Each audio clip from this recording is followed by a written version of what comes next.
Good morning. I am Mary Collins, a member of the Standing Committee until this June.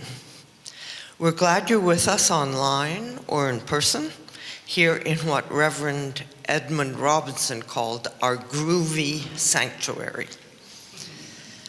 I would like to extend a special welcome to any visitors who are with us today. To learn more about First Church Boston or Unitarian Universalism, please visit firstchurchboston.org or contact any of the greeters during coffee hour. Coffee hour will be immediately following the service in the narthex. Today we are celebrating April Poetry Month with readings of original and favorite poems. National Poetry Month was established in 1996 by the Academy of American Poets to celebrate the amazing wealth of emotion, humor, and human experience found in poetry. Held every April, it's the largest literary celebration in the world. They suggest you participate by discovering new poets and sharing old favorites. There's a men's lecture being given at the church this Thursday, in person and online, by Reverend Jason Lydon, entitled Abolition Theologies, Praying for Liberation. With both violent theological underpinnings and inherent racism upholding the prison system, Reverend Lydon will show that prison abolitionism is a theological imperative for Unitarian Universalists. The times are Thursday, April 18th and Thursday at 7 p.m. in this sanctuary, and Sunday, April 21st at 1 p.m. in the sanctuary. The only other announcement I have is to invite you to a very special event that is coming up in 2 weeks on Sunday, April 28th at 3 o'clock in the afternoon, when the Society of First Church Boston requests the honor of your presence at the installation of the Reverend Dr. Stephanie L. May as the 24th minister of First Church Boston and our first female senior minister. There's a reception to follow. Please RSVP so we know how to plan the food. Thank you again for being here today. Let our service now begin.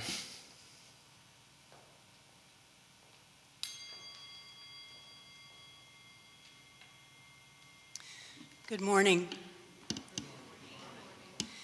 Our opening words this morning are from a poem which may be familiar to some of you, Hope is the Thing with Feathers by Emily Dickinson. Hope is the thing with feathers that perches in the soul and sings the tune without the words and never stops at all. And sweetest in the gale is heard, and sore must be the storm that could abash the little bird that kept so many warm. I've heard it in the chillest land and on the strangest sea, yet never in extremity it asked a crumb of me. I invite Peter to come and light our chalice, and please join me in our First Church affirmation. Love is the spirit of this church, and service its law. This is our great covenant, to dwell together in peace, to seek the truth in love, and to help one another. Let us take a few moments and say hello to friends old and new. Hi there.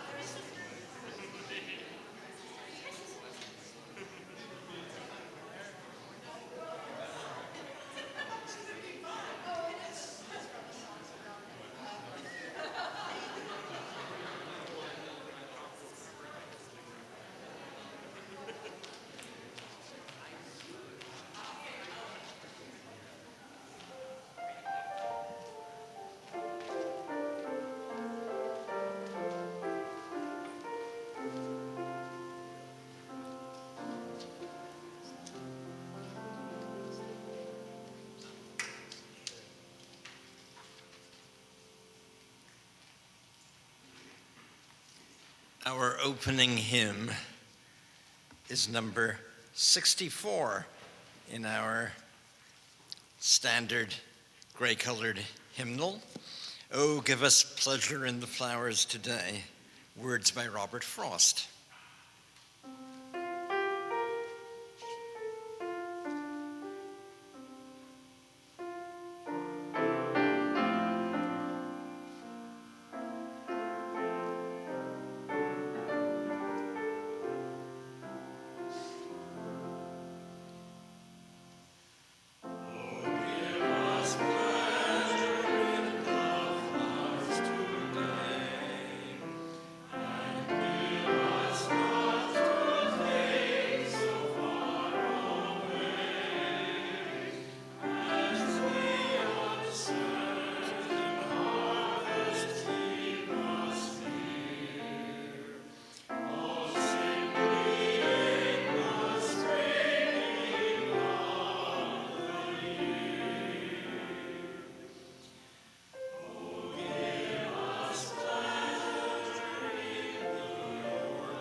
Good morning again.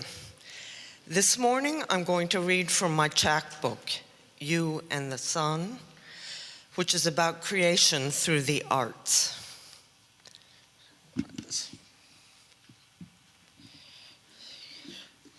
Studio 1, the art studio. The sun coming in on a slant has traversed pictures of time over light years.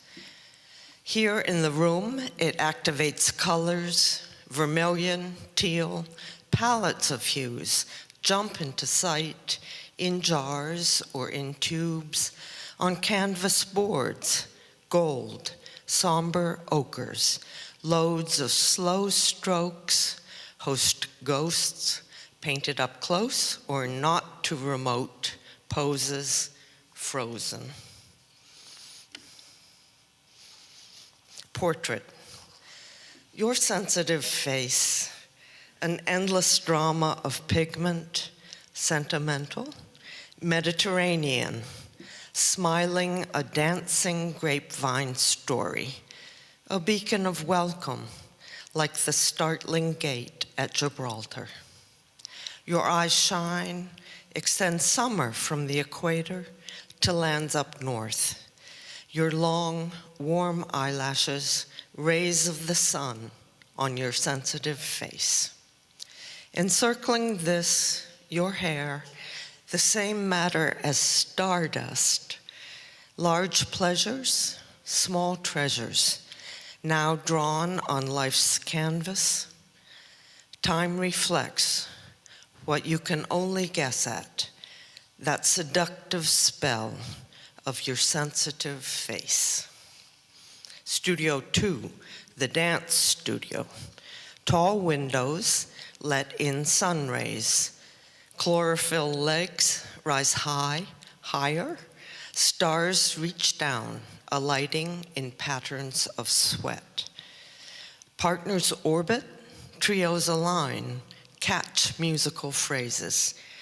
Pirouette round at no meager speed, straight like a reed, then streak in a beeline, weaving a scene clear as a dream. He dances and the room spins. He dances and all time's invented things come to rest on his shoulders. He dances and rhythmic sparks pulse through his hands. His smile the shape of 1,000 kisses. His eyes bright as 1,000 eyes. He dances. Sincere, sincere, without wax. You know, when Michelangelo or other sculptors made sculptures out of marble, if there was a flaw, they would put in a little bit of wax to disguise it. But this one is sincere. I'm a flower in your hands, you make the dance. We take off on a voyage over Lydian, Phrygian seas, but the studio door can't keep out the world's advance. Moving through dreams, pulsating African rhythms enhance, Asian contemplation applied to piano keys. Jasmine flower in your hands, you make the dance. I'm locked in the gaze of your half-shuttered eyes that entrance as the smoke from your cigarette curls like us in the breeze. But the studio door can't keep out the world's advance. We whirl through movements from Toulouse-Lautrec, France. You use gestures that sparkle like colors, buzz like bees around a sunflower. With your hands, you make the dance. In sheer black tights, I thrill to a Fosse-like stance. All the tautness and line of the body is what anyone sees, but the studio door can't keep out the world's advance. Alive, awake, I grow confident in your glance.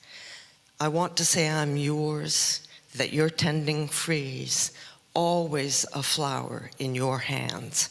I dance your dance, but the studio door can't keep out the world's advance. Studio 3, the music studio. Geometrically bound, loud as no distance, no other escape, sounds distinct as rock, tree, vibrating gut, notes in air from tools of God, made and played by those schooled in truths. Bassoons and flutes coo tunes, and muted lutes soothe. Serenade in D major. Violins chase the flute into Mozart green, through bassoon wood, into meadows laid out in cello bass patterns.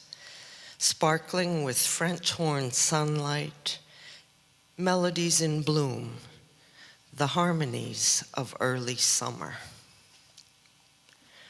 Loverman plays upon his harp, in which music takes us through time from its moment of creation to its present fruition and enlivens all the senses. Loverman plays upon his harp, music that twirls counterclockwise from the center of her dance like the hands of a clock winding back time. Loverman nudges her along Orion's belt, the raw smell of leather permeating like the macro velocity she absorbs as he dips her in full reverse throttle to the moment of the Big Bang. Musical notes cascade down past the corners of her eyes, along with stars and planets, in a blitz of all physical matter. Loverman plucks his strings, sound pixelates and becomes color-coded to be phonically enhanced by his "A fugue is worth 1,000 hues" printouts. The red of vigor emanates from his fingertips like the churning of a saraband under the open air, resembling photographic images of newly forming galaxies. Red, the red of menstrual blood, flows, somehow synchronized with the light from those solar rays that bounce earthward in monthly cycles lunarly. Loverman plays Dolce Orange, dabs full moon glowing fruit onto Mediterranean landscapes in which yellow sun broods over velvety and sateen leaves that hatch green into the sky. Loverman strokes the blue-gray curls of tide waning when the crescent moon wanes. As night becomes darker, Loverman sows purple seeds of mischief that grow in inversion, contrapuntal, amidst the spill of youth buds dreaming. The death of leaves, space, ocean of sun rays, O puzzle of time, waxing, bring our planet that photon code that swelling buds will decipher. The green chime rings in our ears anew as the buds unfold. Let waves of your high tide open our eyes to summer lilies, the dance of tall grass. Enable melons, cucumbers, squash to rise, comfort, feed once more from layers of past composting, layered years of offering seeds. And we will gather and listen as leaves call to us their story of seasons, of light they received. Watch as with the sun's going away, they fall to earth that awaits, filled with its sacred roots. Sigh as they blanket the sleep of tender shoots.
Good morning.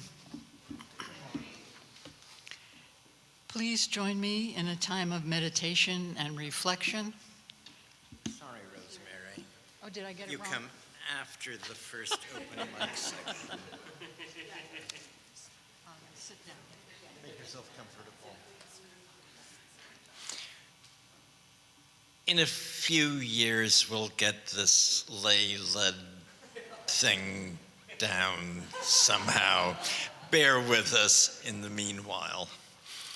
To kick off the first of our two open mic segments, I've brought something I've found and something I've written myself. But first, could I have a show of hands? How many people here will admit to having poetry they'd like to read?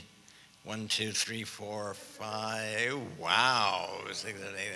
Quite a few. Good. I'll make it brief. What I found, I couldn't resist. It's by Brian Bilston, and it's called On Failing to Write an Epic Poem for World Poetry Day. This is not the poem that I had hoped to write when I sat at my desk and the page was white. You see, there were other words that I'd had in mind, yet this is what I leave behind. I thought it was a poem to eradicate war, one of such power it would heal all the sores of a world torn apart by conflict and schism. But it isn't. Lovers, I'd imagined, would quote from it daily. Mothers would sing it to soothe crying babies, and whole generations would be given new hope. Nope. I had grand aspirations. Believe me, I tried. Humanity examined with lessons applied, but the right words escaped me. So often they do. Have these in lieu. And my own humble effort, If Life is a Game, by me, and if you're at home and don't have an order of service in front of you, my name is Peter Bonos. If life is a game, who are the players? The players of a game all know the rules. They know their opponents. They know who the referee is, how to score points, what defines a foul, how many get you thrown out, what it means to win or lose, what the prizes are, only bragging rights. When the game is over, the players don't go back in the box together with the kings and pawns and the rest of us. They go back home or to work or to some other amusement. They get on with their lives until they decide when and where and with whom to play again. If life's a game, we're the cards, the pieces, the balls and pucks and pins. Who are the players? Whom do I start with? David, you had something about poetry in general.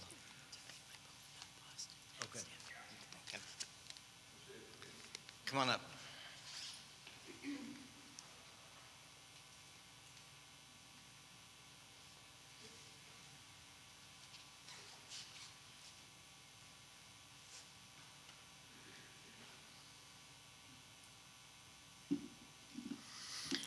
Hi, for those of you who may not know me, I'm David Reno, and for those of you who do, I still am David Reno. I'd like to do a Reno haiku. This is my original thing. Poetry is to do and say the profoundest thoughts in the shortest way. When the mayor and the first open gay supervisor of San Francisco, Moscone, and Harvey Milk were assassinated, poet Lawrence Ferlinghetti put it very well. Two sweet dudes are dead, and nothing more need be said. I would like to just mention one part about poetry, which I think is a little lost. This, for those of you who don't know it, Understanding Poetry by Cleaneth Brooks and Robert Penn Warren. Robert Penn Warren, best known for All the King's Men is the new book of the 20th century revolutionizing the study of poetry. Poetry was originally read aloud. The word put in the book preserves it, but does not present it. You can read poetry by yourself, but you say it aloud and you begin to hear the song of it that illuminates it. Shakespeare has been in the grave for many years. He lives as long as his words are spoken on any stage anywhere in the world. That's what I would like to present to you on the thought of poetry. Read it aloud and you will breathe the breath of life into words preserved on paper. Thank you.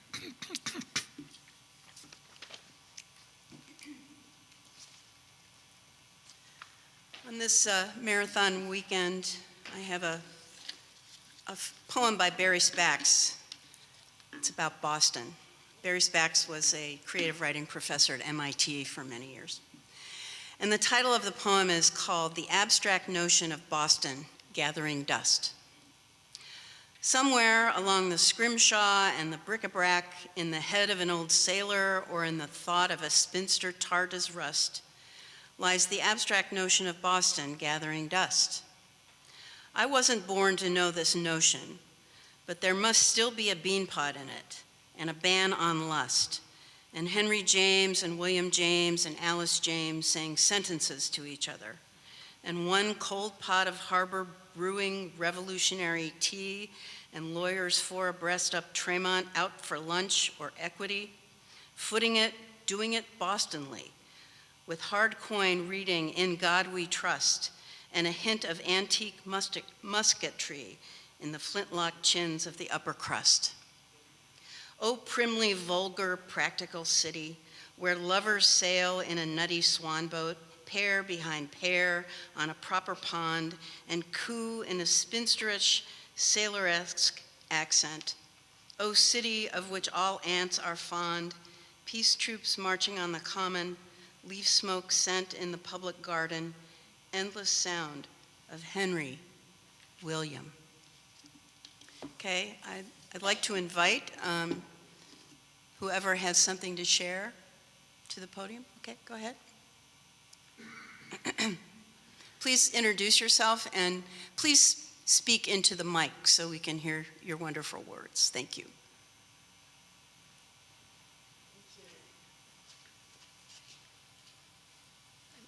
I'm short, so I have to lower this.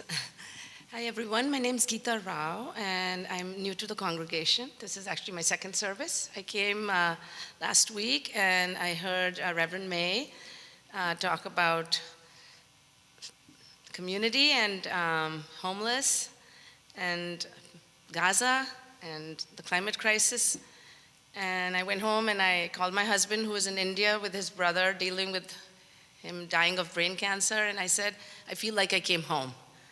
So just to give you a little background, I grew up in India, came here for my PhD, and have lived here ever since, caught between cultures, but it was very multicultural when I grew up. I went to Catholic school and had friends who were Muslim, Zoroastrian, Hindu. I'm Hindu by, I'm a lapsed Hindu, you could say.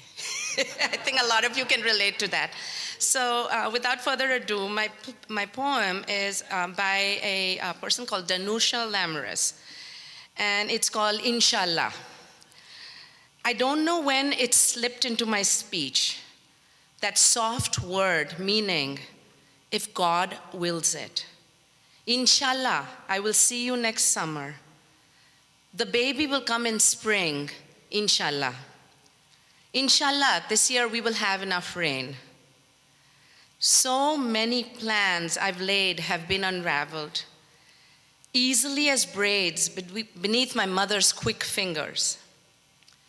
Every language must have a word for this, a word our grandmothers uttered under their breath as they pinned the whites, soaked in lemon, hung them to dry in the sun, or peeled potatoes, dropping the discarded skins into a bowl.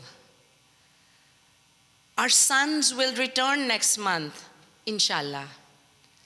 Inshallah, this war will end soon. Inshallah, the river will be enough to last us through summer. How lightly we learn to hold hope, as if it were an animal that could turn around and bite your hand. And still, we carry it the way a mother would, carefully, from one day to the next. Thank you.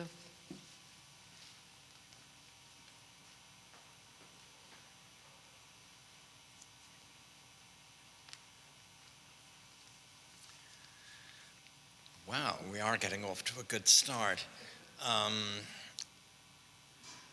Who's next? Somebody on that side of the room, maybe? I can't see very well because the light comes in from the window, but Larry.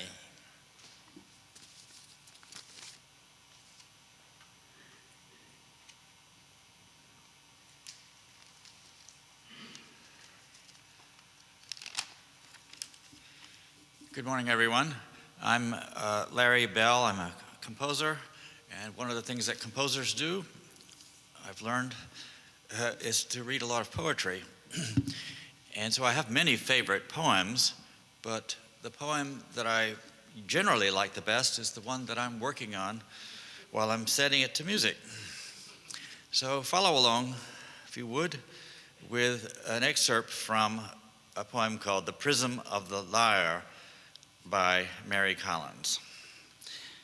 Allow the light to rise, that play unfold, Apollo, sun, that burns through many moods, igniting stories meant to be retold where bodies stage their earthly interludes. The weekends spin in pinwheels round your star, its golden rays a virtual caress. You touch the keys that free the gods to act with fleet, unfettered force on human form. Through fields of fiction or in flow of fact, as music is a lifeline through the storm, you've hewn a path from here to there afar, an alternate escape route from duress. So, cupped in slumber, surely lovers lie with dreams aswirl from such a lullaby.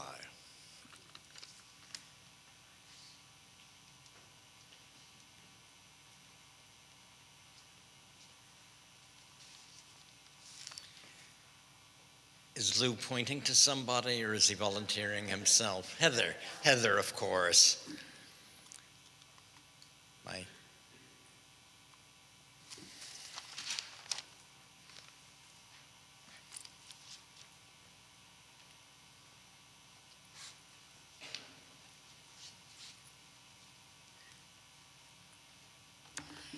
My name is Heather Campbell,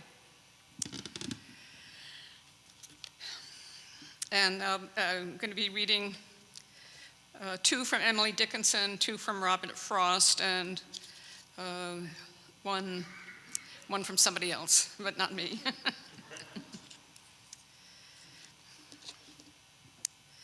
Emily Dickinson. The morns are meeker than they were. The nuts are getting brown. The berry's cheek is plumper, the rose is out of town. The maple wears a grayer scarf, the field a scarlet gown. Lest I should be old-fashioned, I'll put a trinket on. I'm not quite sure whether this refers to spring, summer, fall, or winter, but if it's New England, we've had all of those seasons this week. And another fairly famous Emily Dickinson one. I'm nobody. Who are you? Are you nobody too? Then there's a pair of us. Don't tell. They'd advertise, you know. How dreary to be somebody. How public, like a frog. To tell one's name, the livelong June, to an admiring blog. That's bog, B-O-G, not blog. And on to Robert Frost, The Pasture. I'm going out to clean the pasture spring. I'll only stop to take the leaves away and wait to watch the water clear, I may. I shan't be gone long. You come too. I'm going out to fetch the little calf that's standing by the mother. It's so young, it totters when she licks it with her tongue. I shan't be gone long. You come too. And then another one that I like from Robert Frost, Fire and Ice. Some say the world will end in fire, some say in ice. From what I've tasted of desire, I hold with those who favor fire. But if I had to perish twice, I think I know enough of hate to say that for destruction, ice is also great and would suffice. And the last poem I'm going to read is excerpted from the UU World magazine that just came out. And it's by Reverend Joe Cherry, who is an interim minister at First Parish in Brookline. This is Prayer for the Lamp Keeper.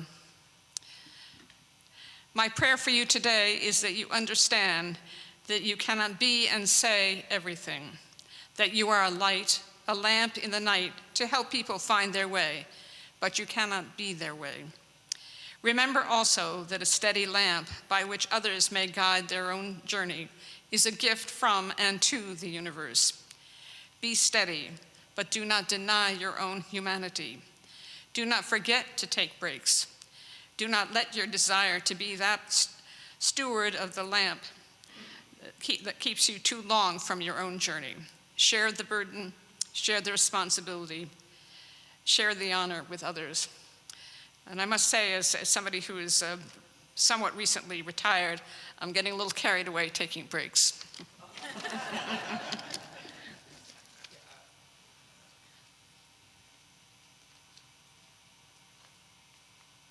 So we've had Emily Dickinson, Robert Frost. Reminds me of something, a song, The Dangling Conversation, I think it was. Don't worry, I'm not going to try to sing. I do think it may be time for some of our regular church business, so we'll take a break as soon as Nancy Olson has made a presentation for us.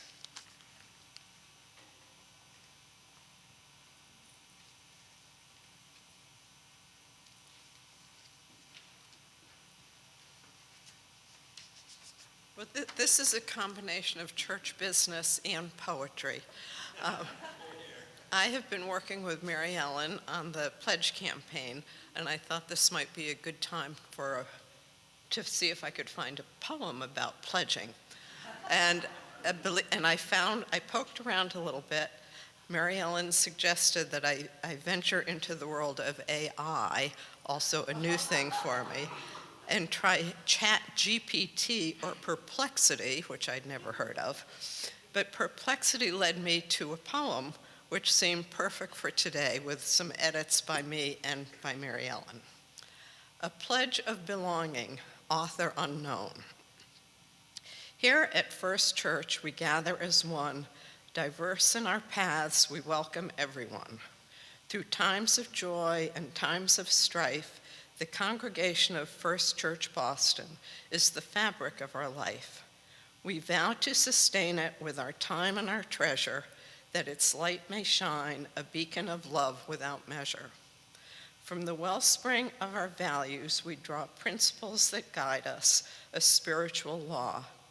To build a just world where all souls can thrive, this is the promise to which we now strive. With gratitude for all that has come before and hope for the future, we open this door. Our pledge is a promise, a sacred embrace, to keep First Church Boston's beloved community a vibrant, inclusive place.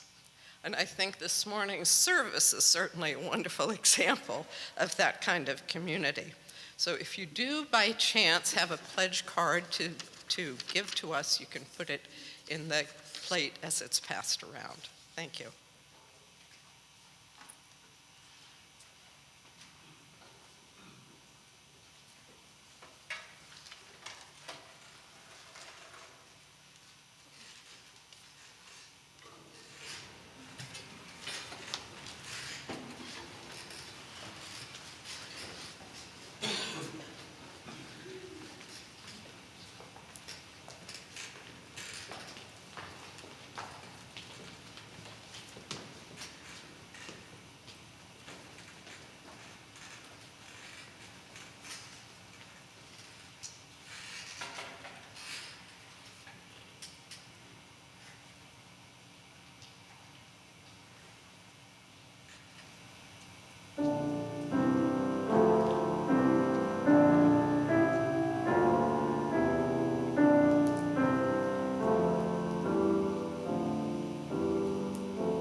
Now, please join me in a time of meditation and reflection, followed by a moment of silence. Please get comfortable in your seats and let us bring our full awareness to our breathing, breathing in slowly and deeply, holding our breath and breathing out. As the song says, when we breathe in peace. When we breathe out love. As we continue with our attention on breathing, we can reflect on our gratitude for having this space where we can gather together, where we remember anew our worth and the meaning of our lives, and remember the mystery of life that greets us in our coming in and in our going out. We feel gratitude that we can bring our whole selves to this space, our happiness and our worries, our hopes and dreams and fears, and our passion for the values we cherish. We remember today the suffering of others, especially of people around the world whose lives are torn apart by violence and war. We pray for our political leaders to have wisdom enough to turn away from violence, to create peace and justice, and, as we teach our children, to use words. And we pray they will use diplomacy and not weapons to settle differences. On this beautiful spring Sunday, as we focus on breathing in peace and breathing out love, we can begin to feel the excitement of the growing season to come, when seeds and plants will perform their miracles again. May we find in this season the growth of our connections with our community here and with the larger communities of our lives. May we experience the joy of learning and working together, of building understanding, compassion, and empathy that will bring healing to our suffering world. May it be so. Amen, and blessed be.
After all that inspiration, your offerings will be accepted for the care and sustenance of our community.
Open mic, part 2.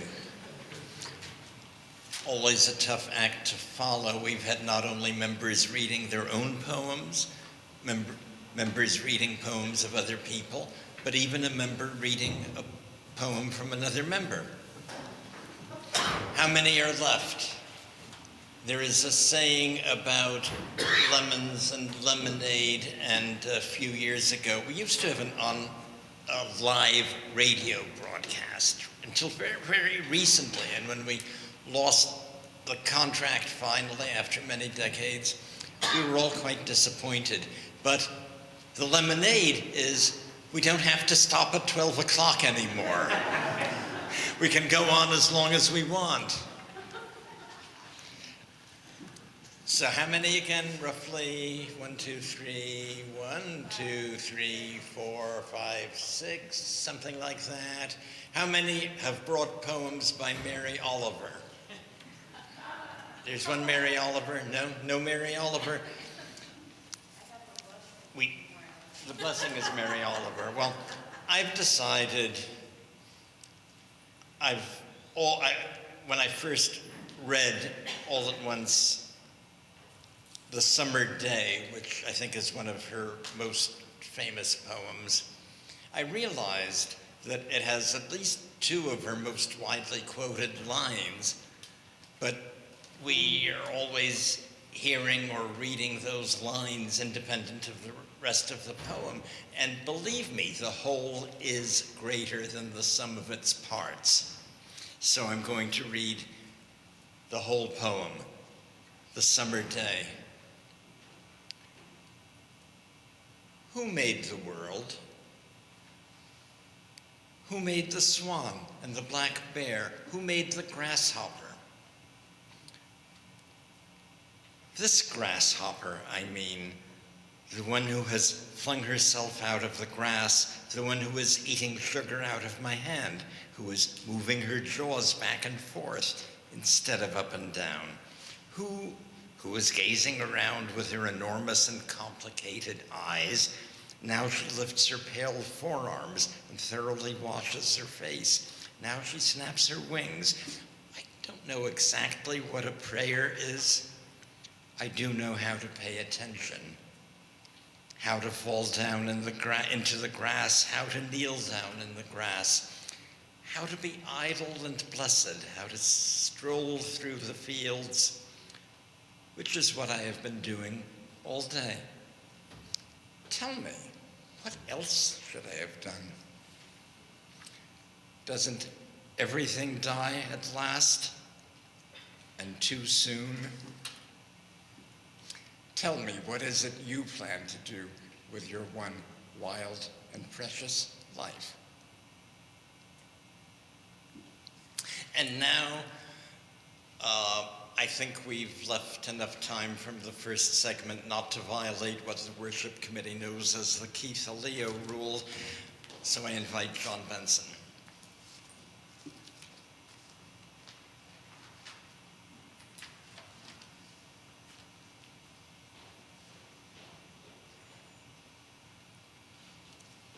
I have a brief offering today from a man known to many of you, excuse me, not only as a poet, but as a northern Kentucky hill farmer named Wendell Berry. It's a short piece called The Peace of Wild Things. When despair for the world grows in me, and I wake in the night at the least sound, in fear of what my life and my children's lives may be, I go and lie down where the wood drake rests in his beauty on the water and the great heron feeds. I come into the peace of wild things who do not tax their lives with forethought of grief.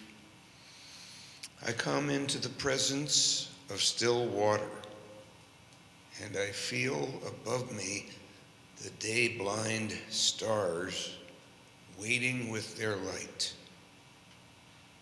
For a time, I rest in the grace of the world and am free.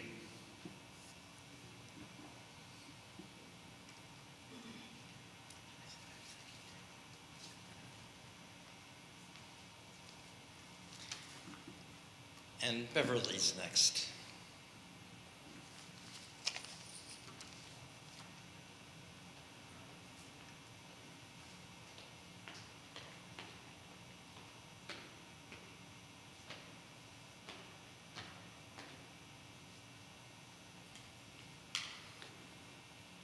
Okay, well, this is one I wrote a while ago.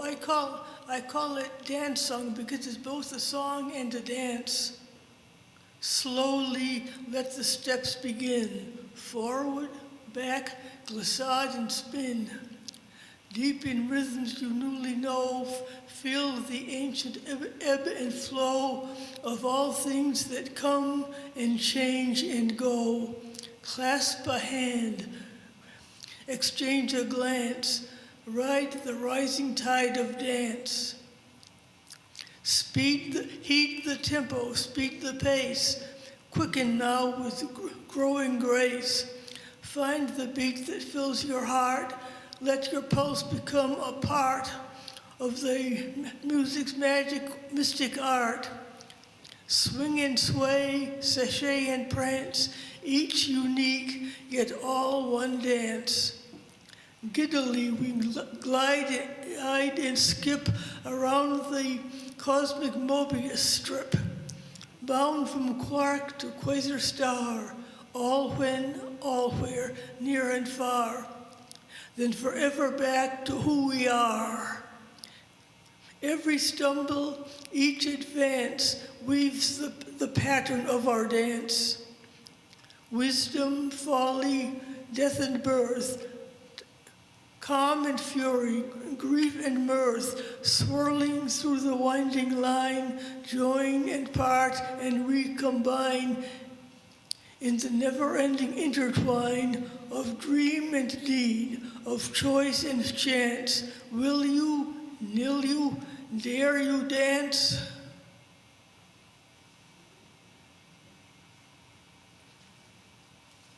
Oh, by the way, I'm Beverly, in case you didn't know.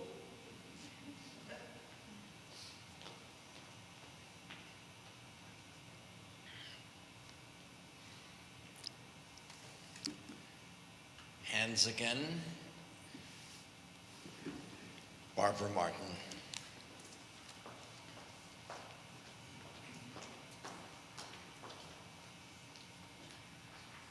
Good morning. I think you know by now my fondness for the Favorite Poem Project, in which Robert Pinsky, more than 20 years ago, had invited poetry readings, stimulated poetry readings all across the country when he was poet laureate, to which people brought their favorite poem. And that is my favorite way, I think, to find a new poem, is to have it recommended to me by someone. And this one was recommended 20 years ago when the anthology was published by a Korean War veteran who lived in Centersville, Massachusetts. It is by Robert Hayden, and I'm struck, I don't know that, when the opening words were chosen, focusing on hope, that there was a sense that many of us might have chosen poems that were about hope and comfort. I was struck by John's Wendell Berry poem, that starts with, "When things don't feel so good, I go to wildness." And that was part of what attracted me to this, drew me in to choose this poem by Robert Hayden, which is about turning to something else. It's entitled Monet's Water Lilies. Today, as the news from Selma and Saigon poisons the air like fallout, I come again to see the serene great picture that I love.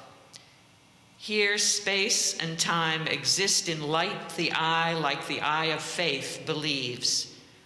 The seen, the known, dissolve in iridescence, become elusive flesh of light that was not, was, forever is.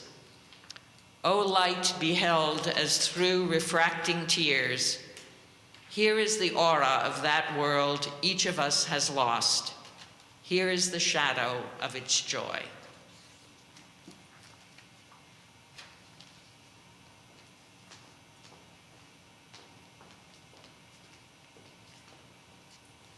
Thank you, Barbara. Lynn whispered to me, John should be next. And I said, we just had John. But no, John Bergstrom is here also. Your turn.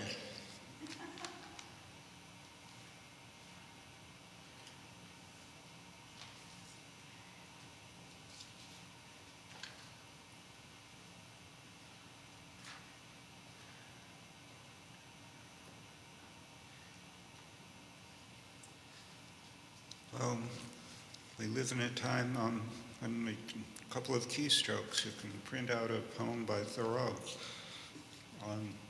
This is The Old Marlborough Road by Henry David Thoreau.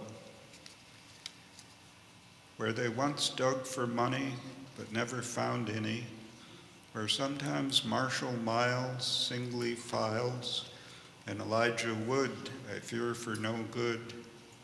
No other man save Elisha Dugan, oh man of wild habits, partridges and rabbits, who has no cares only to set snares, who lives all alone close to the bone where life is sweetest, constantly eatest. When the spring stirs my blood with the instinct to travel, I can get enough gravel on the old Marlborough Road. Nobody repairs it, for nobody wears it. It's a living way, as the Christians say. Not many there be who enter therein, only the guests of the Irishman Quinn. What is it but a direction out there and the bare possibility of going somewhere? Great guideboards of stone, but travelers none. Cenotaphs of the towns named on their crowns. It's worth going to see where you might be. What king did the thing? I'm still wondering. Set up how or when by what select men? Gorges or Lee, Clark or Darby? They're a great endeavor to be something forever, blank tablets of stone, where a traveler might groan and in one sentence grave all that is known, which another might read in his extreme need. I know one or two lines that would do, literature that might stand all over the land, which a man could remember till next December and read again in the spring after the thawing. If with fancy unfurled you leave your abode, you may go round the world by the old Marlborough Road. Thanks.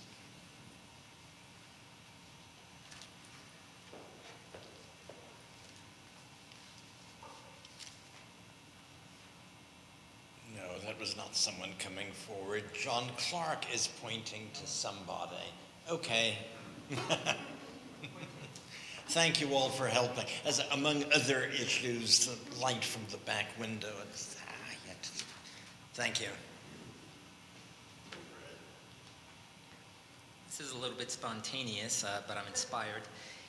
My name is Dan Palazuelos, and I want to read an original work. I composed this originally when my great mentor of physician named Paul Farmer passed away. Dan Palazuelos. I'm inspired. Wasn't planning on this, but this is an original work. I composed it after my mentor, a physician named Paul Farmer, passed away in 2021. Then this last January, I lost both my mother and my father for separate processes. So with that heavy in the air, I find this poem keeps recurring in my mind, and I'd like to share it with you. It's called Oak. I knew a mighty oak who filled the night sky. We fed off her acorns and drank the morning dew. We fell asleep, and she fell with a thud. The dust at dusk left us lost and squinting. Such a loss changed us and the landscape. Everyone took a splinter. It showed that they were there. Their boots step hard on where we were once her saplings. With her canopy gone, new light shall let us grow, although our roots still intertwine with her roots below. Thank you.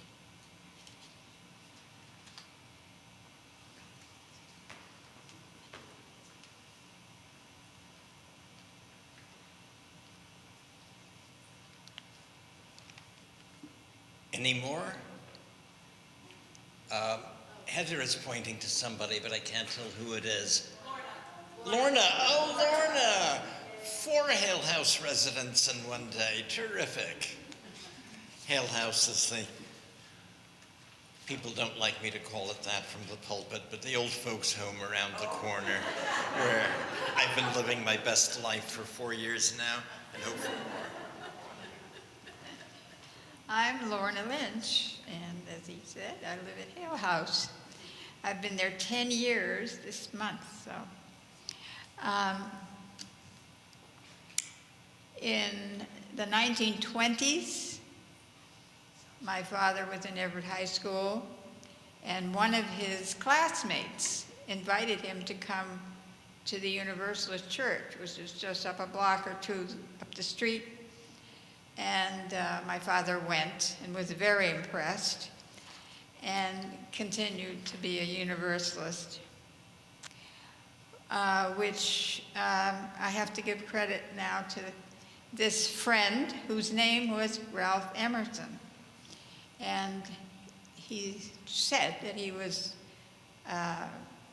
part of the Ralph Waldo family, but not descended from Ralph Waldo Emerson. Anyway, looking through my stuff, I found in this old notebook I had that I had copied one of his poems because he wrote poems. He was a very good pianist, a wonderful trumpet player, and played the violin later on when I knew him. But he developed consumption, tuberculosis, it was known by then, and went away and was institutionalized for a long time. So when I saw him at the age of 7, he was just getting oriented to being out in the world. My mother wrote poetry, and she asked Ralph if he would write a poem in her book, The Friends. She liked to have friends write their own poetry in her book. So I copied this out of that book. What happened to that book, I don't know, but I copied it in that notebook, so here it is. Impression. I, who would seek to make no impression, am an impression, generating and absorbing life's vibrations. I am unequivocally necessary beyond my realization to the pattern of the whole, a value among other values. Indifferent to evolution, yet I have form, reflecting upon and reacting to contact. I help shape the destiny of the world. Unanchored, I feel, in the cosmos, amid the shifting and upheaval of civilizations. Yet, no matter where I find myself, I am in a position imperative within the whole. I am a justifiable presence of life's sequence from cause to effect. Creation of all the past and akin to the present. I am the now, which is capitalized. Well, my mother had never read or heard this poem, and she was kind of hoping that he would write an ode to a tree stump, which she had heard him recite. So here is his, which he did this all from memory, of course. He wasn't prepared to do this. Oh, thou shattered, weathered bowl, could I again but make thee whole, I'd raise thy proud mast to the sky, from whence the woodsman took thy sigh. I'd heal thy wounds with balsam sweet. I'd mend thy broken arms complete with leafy garments for thy limbs. And then I'd sing thy praise with hymns.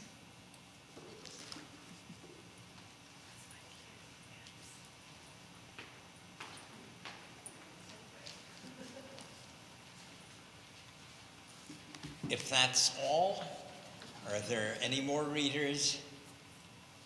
Then we can do something else I don't think many churches could pull off. We began with words by Mary Collins, and we will end with music by her father, Leo Collins, closing hymn 329, Life Has Loveliness to Sell, words by Sarah Teasdale.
Thank you so much for sharing.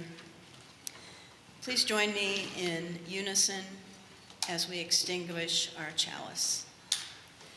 We extinguish this flame, not the light of truth, the warmth of community, or the fire of commitment. These we carry in our hearts until we are together again. This is from a poem by Wendell Berry called How to Be a Poet. Accept what comes from silence. Make the best you can of it. Of the little words that come out of the silence like prayers, prayed back to the one who prays. Make a poem that does not disturb the silence from which it came. And this is from a Kentucky poet, another Kentucky poet, Jonathan Green. As I come towards this poem, it says, I know nothing. As I walk away, I hear it define more than I know. See you next week, and everyone stay safe.